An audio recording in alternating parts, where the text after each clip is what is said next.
ఈ రోజున మీరు పర్మిషన్ ఇస్తే ఒక విషయం, పెహల్గామ్లో జరిగినటువంటి ఒక దురదృష్టకరమైన సంఘటన, రాక్షసుల ముష్కరుల వాళ్ళ అకృత్యం, బలైపోయారు ఎంతోమంది, 28-29 మంది.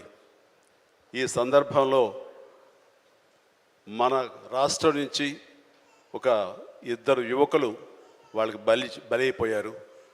అండ్ ఇది చాలా దురదృష్టకరమైన సంఘటన.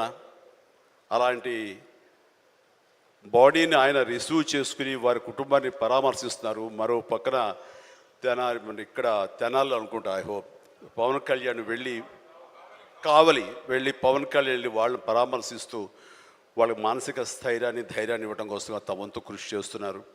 అండ్ వీళ్ళు చేసినటువంటి ఈ ప్రయత్నాన్ని మనస్ఫూర్తిగా నేను అభినందిస్తూ, అలాగే ఆ కుటుంబం 50 మందికి, అలాగే ఇతర రాష్ట్రాల్లో ప్రాణాలు అర్పించినటువంటి ప్రతి ఒక్కరికి హృదయపూర్వక నా కండోలెన్సెస్ని, సానుభూతిని తెలియజేస్తూ వాళ్ళ ఆత్మశాంతి చేకూరాలని సభాముఖంగా నేను కోరుకుంటున్నాను.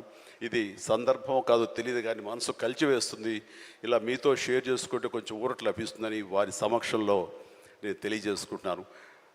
నేను రావటానికి ముందు మీరు ఏమైనా సంతాపాన్ని తెలిపారమ్మా? సంతాపాన్ని తెలియజేశారు ఇంతకుముందు? సో వారి సమక్షంలో ఒక 2 నిమిషాలు నిలబడి మనందరం మౌనం పాటించి వారికి మన నివాళులు అర్పిద్దాం.